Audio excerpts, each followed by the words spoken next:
Well, hello and welcome to this episode of the Terri Cole Show. I am so excited for you guys to watch and listen to this episode. This is a repeat guest that I've had on before. His name is Kute Blackson, and he is a beloved inspirational speaker and transformational teacher. He's really is widely considered next generation leader in the field of personal development. I've known him for a number of years, but Kute's mission is simple: to awaken and inspire people all across the planet to have more inner freedom, live authentically, and fulfill their true life's purpose. What we were talking about in today's show was a lot about surrender. So his book, The Magic of Surrender, just came out in paperback 2 days ago. Finding the courage to let go. And I just find the whole notion of surrender, it's so important from a therapeutic point of view. I feel like it's so misunderstood. So I really, really loved my conversation with Kute Blackson, and I hope that you guys love it as much. I know that his book is available right now in paperback everywhere fine books are sold. I hope you enjoy this interview. I am super stoked to welcome back one of my pals, a repeat guest on the Terri Cole Show, Mr. Kute Blackson. Welcome, Kute. Great to be here. Been looking forward to it tremendously. Me always too. an honor. Well, we always have the good conversations, right? I feel like we're kind of on the same page with being dialed into the world and being dialed into our own experiences and wanting to share them. So one of your, you had a book that came out last year, The Magic of Surrender, that I absolutely loved. Finding the courage to let go. You guys, it's beautiful. It looks like this if you're watching this on YouTube. Look how nice he looks. Anyway, we had talked about this when you were on the show the last time. When I was thinking about you coming back on, partly because the paper book is coming out in May, and, we want people to know that. But really, so much has changed in the world. And I feel like the notion of surrendering is so right now, because what I feel like I did a lot of surrendering throughout the pandemic to things I couldn't control, which we can get into. But what are your thoughts about what's happening in the world and how it relates to surrender? Yeah, I think as human beings, we are all in a process of surrender, whether we are conscious of it or not. In a certain sense, you can't not be in the conversation, in the process of surrender, just being born as a human being. And so I think it's really about whether you participate with it willingly, intentionally, consciously, or you go through it unconsciously. But if you go through it unconsciously and resist and you're not aware, then you're going to experience, greater degrees of suffering. And so I think that surrender really is the nature of life.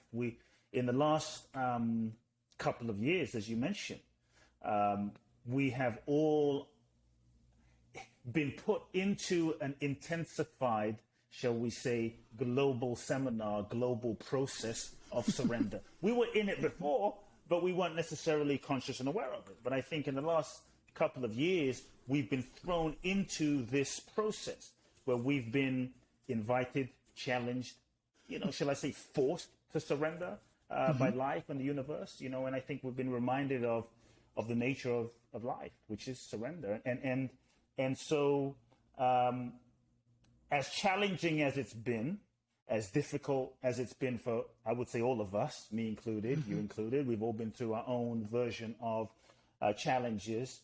I really think it's a very profound moment, a really profound opportunity that we have been given these last 2 years to deepen our relationship to surrender in a certain way. And I really feel on a global level, we are going through a phase transition as we're being initiated into surrender, we're going through a phase transition as a humanity.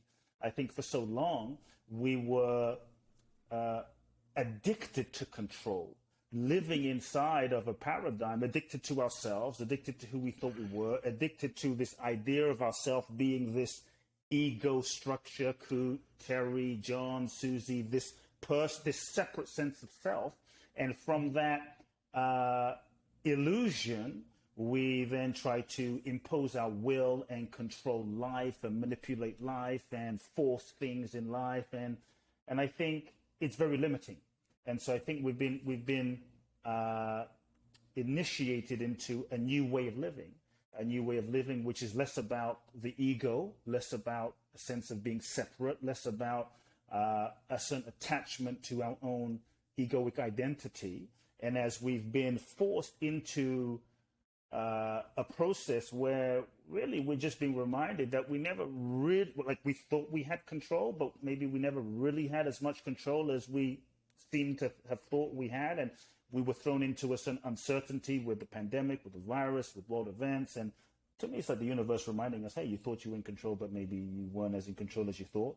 And so I think that reminder, that awakening is a sobering reality for us to engage in. And so I think in that moment, we can deny that, we can resist that, or we can learn to open our arms to the process that is happening, which is about surrender, which is about letting go, and participate in that, shall we say, evolutionary movement that is happening. So from this phase transition from an ego-based way of living, which is all about the I and me and my and making one's life happen, to a way of living which is much more in alignment with source, with life, with divine will, with our higher self, with our soul, with the universe, being in the flow truly, And so I think that transition is happening on a global level. That transitioning is the evolutionary process of consciousness, I think, waking up to itself, and we are a part of that. So I think it's really, as challenging as it's been, I think it's a really amazing and profound moment that we're in as a humanity. I totally agree. If you were to say, according to you, because you wrote a whole friggin' book on it, what is surrender?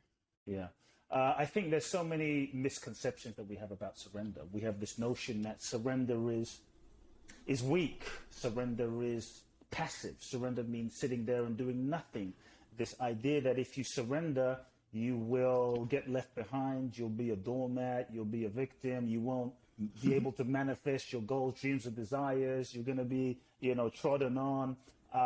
You're going to get less if you surrender. And so I want to just reframe this idea of surrender for people to really, really get that surrender, like we have this idea that you're going to get less, but what if you got more than you could even imagine with your logic, with your mental capacity to manifest? What if you got more love, more joy, more abundance, more relationship, more aliveness, more than you could even plan? And so to me, surrender is the process of letting go of control being a master addiction, or the idea that we're even in control. So it's letting go of control.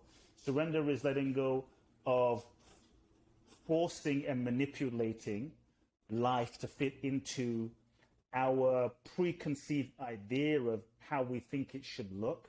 Surrender is letting go of the idea of who we think we should be, how we think life should be, so that we can truly be open and available. The openness and availability to what is truly seeking to unfold, what is truly seeking to happen, what is truly seeking to be made manifest in a relationship, in a moment, through us.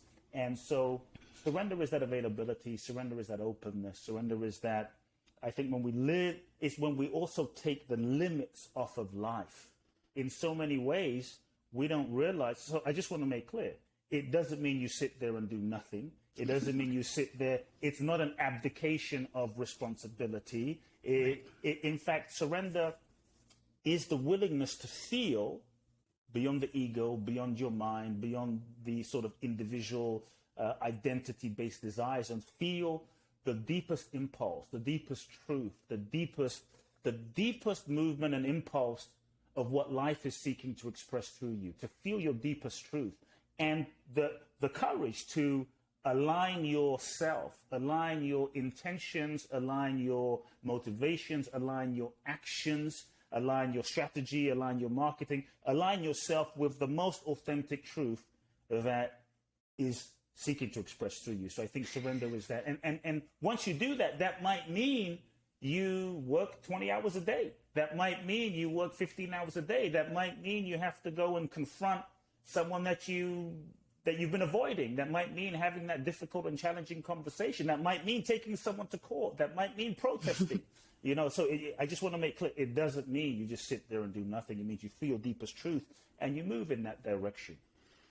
Right. I think it's interesting because the myths or the fears around, I mean, think about it, no retreat, no surrender. People think of surrender like you're throwing in the white towel, the white flag, like you're giving up. And I think that what you've said is such a profoundly powerful reframe on what it actually is, because from a therapeutic point of view, I feel like surrendering is, from a personal point of view, it is probably my most challenging experience. And it's a discipline. It's like a daily thing and things help. Meditation helps, and being in nature helps, and reminding myself that the control I'm seeking, that's really not what I need. What I need is to look at the feeling I'm trying to numb instead of feel. Yeah. And if I can feel that, but I wanted to bring this back to, like, from a therapeutic point of view, there is a certain amount of vulnerability, willingness. Deepak Chopra has been a mentor of mine for years, and he basically taught me 20 years ago, like, you have to be okay in the unknown. Yeah. Right. The infinite possibilities of your life. That's where they exist, right? Because anything can happen when we're not so attached to what we think should happen.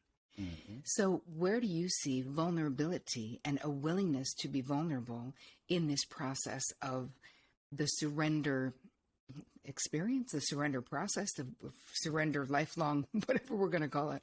Yeah. Yeah, I think, I think you hit the nail on the head. The willingness, there's a great freedom actually in our ability to embrace and dance in the unknown.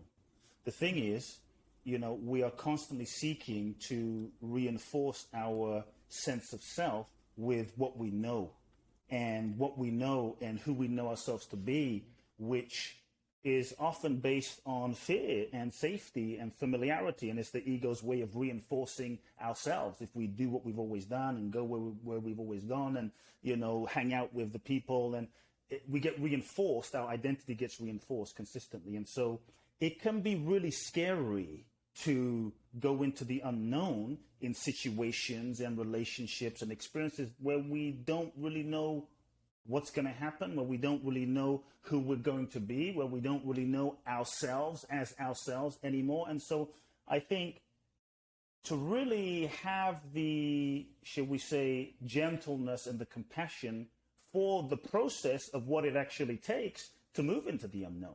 I think there's sometimes a sort of school of thought that just says, just go into the unknown, screw it, just move through the fear, go into the unknown, have no fear, be fearless. And that's great. I think it's got great intention, but the challenge is, as human beings, it is vulnerable to go and not know who we are. And so just to even acknowledge the vulnerability, just to even acknowledge that human feeling, that human emotion, that human fear, that sensitivity. And to me, the issue isn't that it's scary. To me, the issue is more that, how do we hold ourselves as we deal with the fear? How do we hold ourselves? How are we with ourselves? Can we be kind? Can we be compassionate with ourselves? Can we be tender with ourselves? Can we be gentle with ourselves in the process? That relationship with ourselves as we go into the unknown. And so I think that is truly important because it is vulnerable. It is scary. And I think when we're growing beyond who we know ourselves to be, when we're doing what we've never done, to me, that is the process of growth. That is the process of evolution. And so on the other level, I would say, if we're not feeling some vulnerability, if we're not feeling some, shall we say, fear, probably we're playing it too safe. Probably our Right. goals are too small. Probably we're holding on and doing the same thing over and over again in a pattern of control. So the fact that you are feeling some vulnerability is a beautiful thing. To me, that is a sign that you're alive. That is a sign that you're being Yep. authentic. That is a sign that you're feeling. Hold yourself with compassion and gentleness, and nourish yourself through that and encourage yourself through that. And when we are growing and evolving, it is vulnerable. It is scary. To me, this is a sign that you are on the right track. And so, Totally. and many times when we think that we know, here's the funny thing. When we think that we know, we're like, oh, I really know what I'm doing. I really know where I'm going. I really know what this relationship is. It's just really an illusion of knowing. Like, how many times have we thought we knew what something was, and we were so sure what something was, but it turned out to be completely different? How many times have we been sure that we were sure this person was our soulmate? We wanted to be with them forever. We couldn't imagine our lives without them. We broke up. We were devastated. We were so sure that we had all the signs from the universe. We were heartbroken when it ended. We didn't know how we were going to survive, but maybe we got over it. We healed, as we do as human beings. And then 5 years, 10 years later, we look back based on our life today at that moment that we were so sure about, and we say, wow, thank God that relationship didn't happen. Thank the universe. So many times I like to tell people, don't be so sure about what you think something is. The willingness to part of surrender is the willingness to be curious, because many times we get so sure, we project onto a situation or a moment a meaning of what we think something is. And we hold tightly to that meaning, not realizing that we're limiting life, not realizing that we're getting attached and limiting the infinite possibilities. And so to actually not be so sure, because the mechanism with which we use to determine a certain interpretation of a situation or a moment, that mechanism, the mind, the ego structure, our identity, is often based in the past, which is based in conditioning and pain and trauma and childhood stuff. And so many times our perception is a projection that is not necessarily clear. So we're actually not seeing reality, what we get so sure on, clearly. And so I think part of surrender is the willingness to say, I don't know what this means. Part of surrender is the willingness to say, I'm open to finding out what this is. And the willingness to cultivate a curiosity. I think that is a real key. The curiosity is a key element in surrender, to say, well, this is what I feel, and I'll do my best, and I'm going to go in this direction, but I don't have to be so sure about what this is. And so I'll just kind of finalize by saying, don't be so sure of what you think something is. We're often taught in self-help, be sure, get clarity. I'm actually saying, don't be so sure, but be open, be available, be curious. Yes. I love all of that. There's this, I think it's a Buddhist saying that's, I'll paraphrase and probably butcher it, but basically saying, don't be so set on your destination and getting there that you miss all of these side roads and these side adventures and these other journeys that if you just slowed down a little bit, you would see you're being invited all the time to have these other experiences. And again, from a therapeutic point of view, there is so much fear, and I see a lot with my clients, high functioning codependency, right? So that's something that I actually just created that name because my clients didn't identify with just codependency, because they're like, I'm not involved with an addict. But I can see how this knowing, this need to know, and even though we talk about it as an illusion, right? It is an illusion that you know, but it's like what is almost like binding the anxiety, the overfunctioning, the overdoing, the having the plan, the list, the checking the boxes, all the things. It's like a corset that binds anxiety, you know? Yeah. And so we need to be willing, from what you're saying, to sort of slow it down and be with ourselves and the anxiety. Because I so agree with my own experience is exactly what you're saying, that I thought for sure I should have written this book 10 years ago, and I should have written it on this thing. And I should, this is like through the years, a lot of regrets about all these people writing books. One of my friends wrote 9 books in the time that I wrote one. Like all of this compare and despair bullshit, you know? Yeah, yeah. And then when this whole unfolding happened and I allowed it to happen and I made hard, exactly what you said before. Like sometimes it might mean you have to make a hard decision, have some hard conversations. If you're really dialing into your truth, not just your fear mind, not just keeping the peace, not just not making waves, because that's a lot with high functioning codependence and codependency in general, not wanting to make waves. But it turned out I wrote exactly the book that I needed and wanted to write. Yes. And I never would have had I done it then, you know? So I really feel like in my own life, I see exactly what you're saying, that there is something else on the other side. But what do you say to people who are listening or watching this on YouTube and they're like, I don't even know where to start? What would you tell them? So kind of, you know, I think first I just would want to just express that and give people a paradigm shift possibility in that, you know, we hold this idea that surrender is hard. And we tell ourselves that surrender is hard. And I'm not saying, you know, there's not moments where it can be challenging. But we kind of hypnotize ourselves with this idea that it's so hard, it's so hard, it's so hard, it's so hard, it's going to be hard, it's going to be hard. And I just want people to open to the possibility that surrender is easy.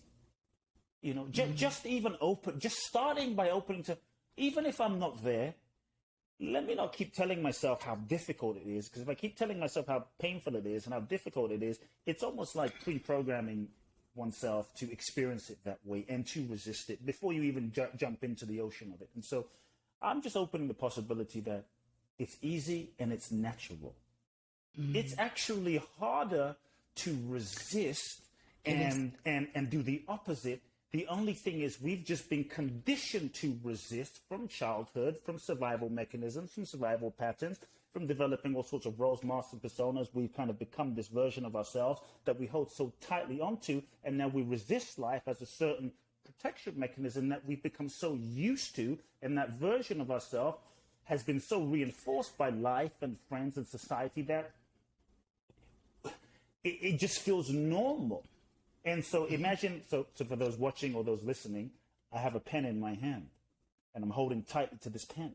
And imagine I've been for 30 some 40 years, 50 years, 60 years, been holding so tightly to this pen. And at first it's difficult, but then it just starts feeling normal to hold this pen so tightly, even though it's painful, it's all I know and it feels normal. And it's actually natural. It's more natural to let go. And so just opening, for me, what helped me, just open to the idea that surrender is easy, it's natural. I think surrender also, for people to consider, is the nature of existence. It's the nature of life. It is hardwired into our physiology. Every moment, life is reminding us that surrender is just the way of things. For instance, we're being reminded of surrender every moment. You breathe in, and then you have to breathe out. To me, this is the universe reminding us just surrender is just the natural way. And so one thing I would invite people to do is, because sometimes people ask, well, how do I trust? And I say, well, how do you not trust? Just look at your body. Even if you just take a few minutes in a practical way, just to meditate on your body, tune into your body, connect to your body, connect to your physiology, observe your breath, observe the trillions and trillions and trillions of processes that are happening each moment. You know, you eat food, the digestion happens in spite of you. Breathing is happening in spite of you. Processes are happening in spite of you.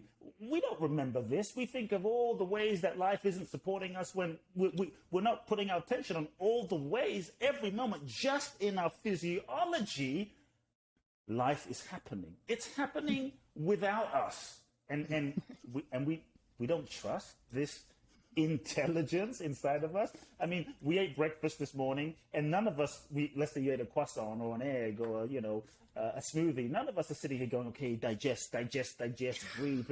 It's just happening, right. But we've become so distracted that we've lost touch with this innate intelligence. And so just bring your attention back into your body, really tune in, meditate on your body, scan your body, feel and reconnect with the intelligence that is in your body. Like every moment of life if we pay attention, I really feel life is reminding us that we can trust. Every moment of life, life is showing us. The sun rises every day.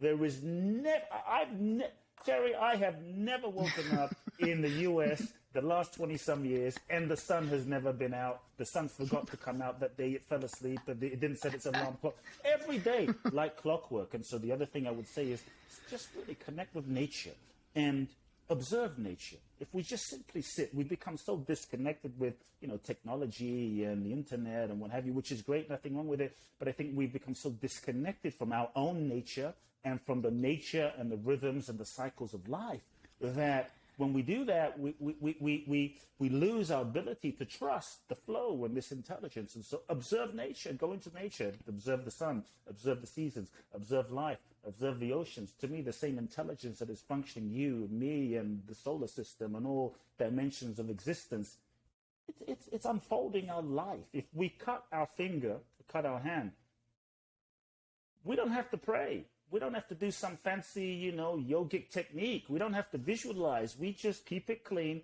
and there's an innate intelligence that knows what to do. We're not doing it.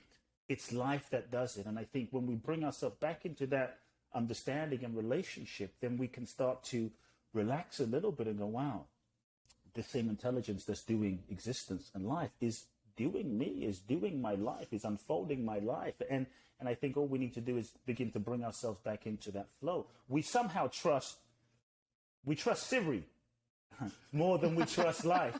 We plug into Siri. Okay, how do I get to? Siri says turn left. We don't even question, right? Siri says turn right. We don't even question turn left, turn right. We don't. But the moment this intuitive kind of feeling that arises from a deeper dimension than our mind says, write that book, make that video, go to this location, we immediately start questioning. And so I think, right. Life, if we really pay attention to life in so many ways, life shows us, our body shows us that there is an intelligence. And so I think that's something we can do. And even just beginning to trust and surrender, even in small ways, when you feel a nudging, because many times the guidance of the universe doesn't happen in like a loud siren bell. It might be a gentle whisper, a very subtle movement, sensation in your body that you could almost miss if you're not paying attention. And so I think if we can cultivate the paying attention and we can begin to act on that subtle guidance, the more we act on it, go in this direction. Instead of asking why and questioning and trying to figure it out, just going in that direction. For me, what's really helped me is whenever I feel a nudging, I don't question, I just go. So I would just tell people you don't need to even know where you're going to get to exactly where you need to be. There is an intelligence that knows. You don't even need to understand. I think one of the things that we can give up in the process is the need to constantly understand everything, which we were kind of talking about earlier, and just move in that direction. Because I think when we take a step, following part of surrender is the willingness to allow life to lead us. We've been living the other way around. The willingness to allow life to show us. That will often mean you will be taking action or you'll be guided to do something and you will have no clue and no idea why. Because that impulse of life, that impulse of existence starts moving you and guiding you. Mm-hmm. And so then you're no longer limited to your identity, to your ego, to your past. And then what life can start doing through you and manifesting through you, that's when the magic happens. That's when the miracle happens beyond what you can even plan or project. And so when you feel that impulse, go in that direction. Don't question. If it feels authentic, when it's arising from a deeper part than your conscious awareness, move in that direction. Life will often reveal itself to you in the process of living life itself. And the more we do that, the more we cultivate trust, the more we cultivate surrender, the more things open up. Right, because then you start getting results, like you start seeing. Yes. It's the same thing with like meditating or changing anything where all we know from a hard fact point of view is what we're giving up, right? We know only this. We don't know, with teaching people how to create boundaries and, that whole process, there's so much fear. to do it because they fear this is what they're giving up. They're giving up peace. They're giving up that relationship with that person. Maybe they're going to be mad at them. And I'm like, right. But on the other side of this scary, potentially scary conversation, it's just like amazing. Like this is where you want to go, where you are fully self-expressed, where you are self-determined, you know?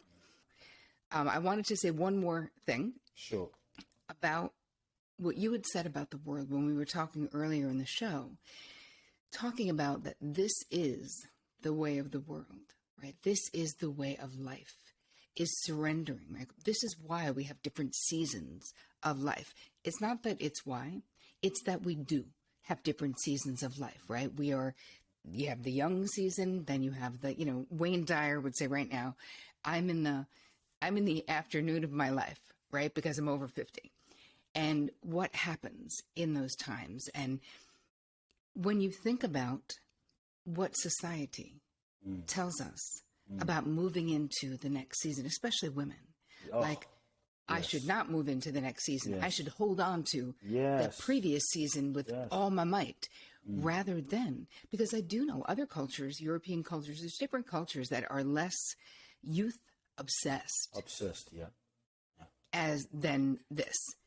So my feeling is there's so much to go up against. Right. There's so much for me and then being in the public eye, it's like having to think for yourself. Am I how I look? Can I surrender to life? And think that how I look is great, is fine, is appropriate, right? I don't need to be anything other than what I am because my value isn't the frosting on the cake, right? My value is who I am, what I know, what I've done, what I've accomplished, my brain, to me personally, who I am in relationships, all of that stuff is the value. And I'm someone who's built my career, not on the way I look, right? On my brain. And it's still challenging to be like, so I'm just going to go into that next season of life and be like, it's fine. But I do see this as a kind of surrender. It is that completely. Yeah. Right. I mean, do you agree? Completely. In terms of life, I think when I was saying earlier, in terms of life, like you can't not surrender. You can surrender now, 10 years from now, if there's a next lifetime, but life is the process. We're young and then we start aging. This is a forced surrender in a certain way. If we're going to truly be free, in the process of life. And so, And what do people say? People say nobody gets out of here alive, right? No one. Like we're all going to transition at some point, and surrendering to the fact that it can be a beautiful process. Aging, the wisdom, all of the stuff that comes with not being 25.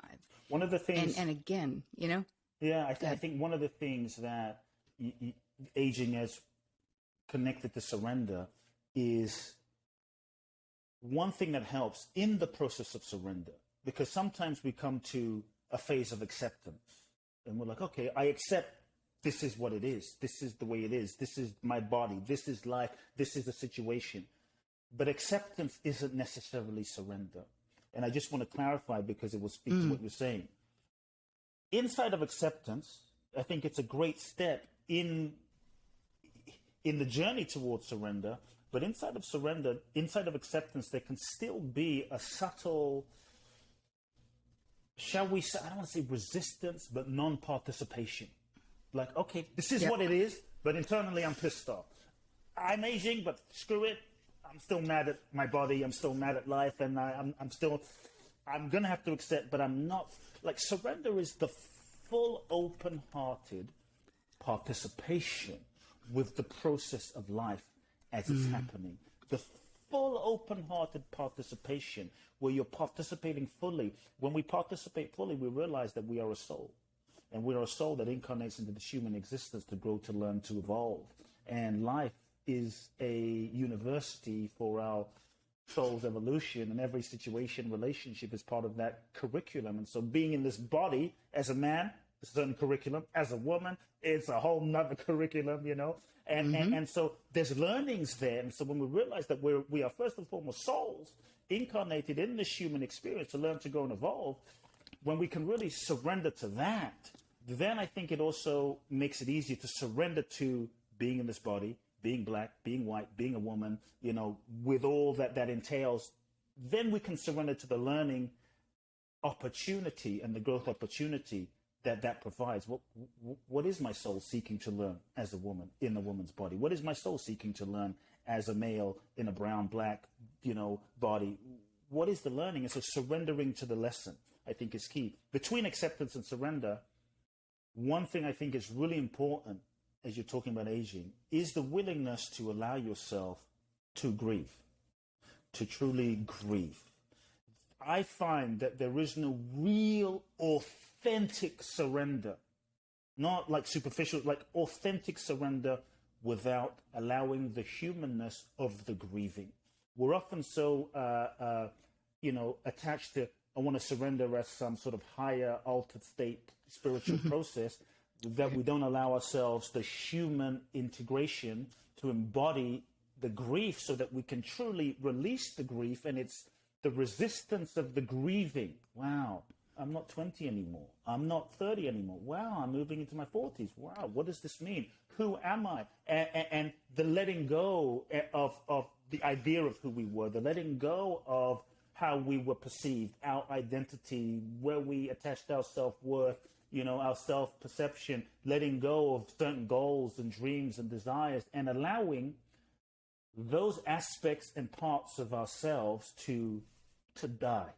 And it's when we truly allow ourselves to grieve and feel those human level emotions that we can allow those parts of ourselves to die that served us well up until that moment, but we can allow those parts of ourselves to die so that we can then truly embrace this next phase of being 40, being 50, being 60, and truly then embrace the power, the majesty, the grace, the magic of what that really is. And I think when we truly are able to let ourselves grieve a certain phase, and then we can let that go, then we're able to truly open to the beauty of what it is. I mean, some of the most beautiful women I have ever met in my entire life are 60, 70, 80, and 90, you know, like just regal, because there is this kind of integration and understanding that they know who they really are.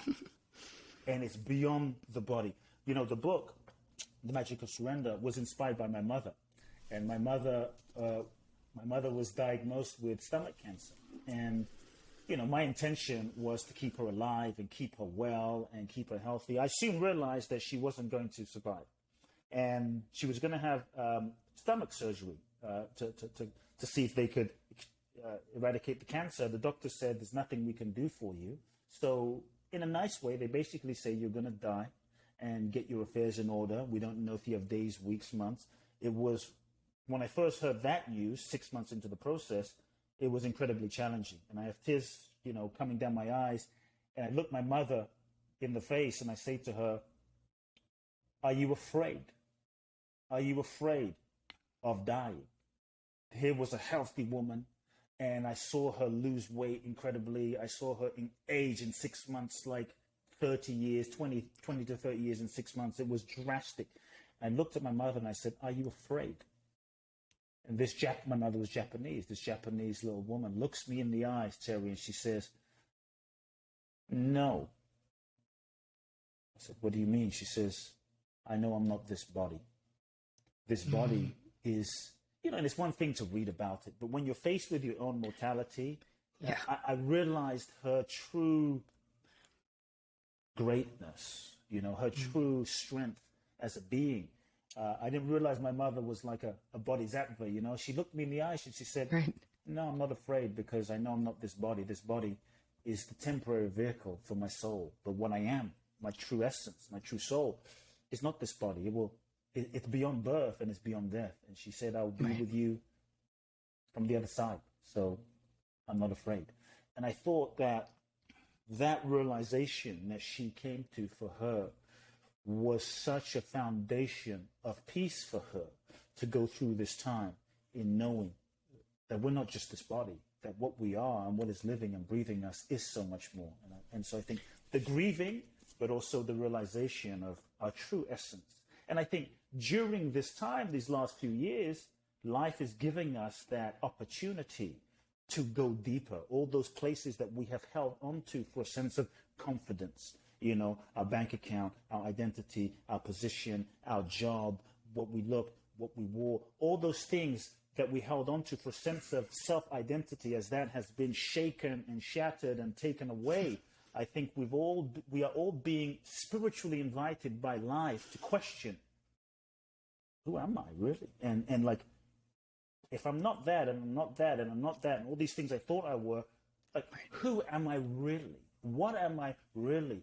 What is real? If that's not real, and that just collapsed, and that's not, like, what's real? What's real about me? And I think that exploration of really finding out the truth of who we are is what we get to surrender to, but also is where the freedom, the real freedom in being is, you know. And so I learned that from my mother. I love that story. You guys, the book is The Magic of Surrender, Finding the Courage to Let Go. It just came out 2 days ago in paperback, so you can buy it everywhere fine books are sold. Kute, this is always so much fun. Where can people find you? Yeah, people can find me on kuteblackson.com. All my info's there, my seminars and information. Also, Instagram, social media, Facebook. I'm there. Look forward to connecting. Great. Thank you so much for your time. Thanks.